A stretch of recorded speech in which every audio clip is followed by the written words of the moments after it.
Video 2. Psychonauts is the 2005 cult classic by Tim Schafer, with a kickstarted sequel on the way, and now a VR game to bridge the story between the two.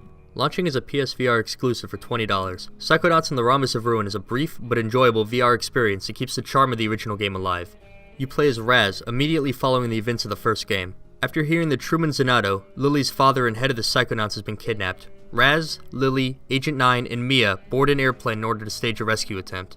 The very first thing I noticed when starting the game is that instead of using the two PlayStation Move controllers I already had strapped to my wrist, the game only uses the DualShock controller. While the controller works just fine and I had no issues using it, I think that using the Move controllers could have made the game feel more natural. After selecting to start a new game, you're given a brief story recap before being placed in the airplane level, which acts as sort of a tutorial, allowing you to experiment with all of your abilities before the game really starts. It's at this point where you can start to get a feel for how the rest of the game is going to play out. You use your clairvoyance to move your perspective from one person or creature to another, and use telekinesis, psyblast, and pyrokinesis to interact with objects in the environment. It was also at this point that I became incredibly impressed with how much the voices still sounded like they did 12 years ago. The performances, coupled with how well the game runs in VR, makes the game feel incredibly immersive. If you have any experience with VR at all, you should know that whatever you see in a normal video format pales in comparison to what it looks like when you're actually wearing the headset. And there are some parts, particularly when you're traversing the ocean portion of the game, that look spectacular in VR. The somewhat unique method of movement allows the players to traverse the levels without experiencing motion sickness that a lot of people experience in some VR games, which would take a lot of enjoyment out of the experience.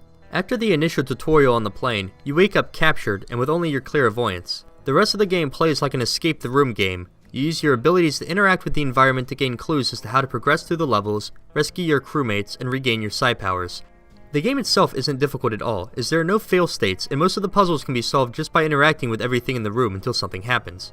The only time I had any actual trouble with a level was when I had to trap electric eels in the car battery of a bus, and even though I had looked at it several times, the stop sign button did not light up to tell me that it was an interactable object.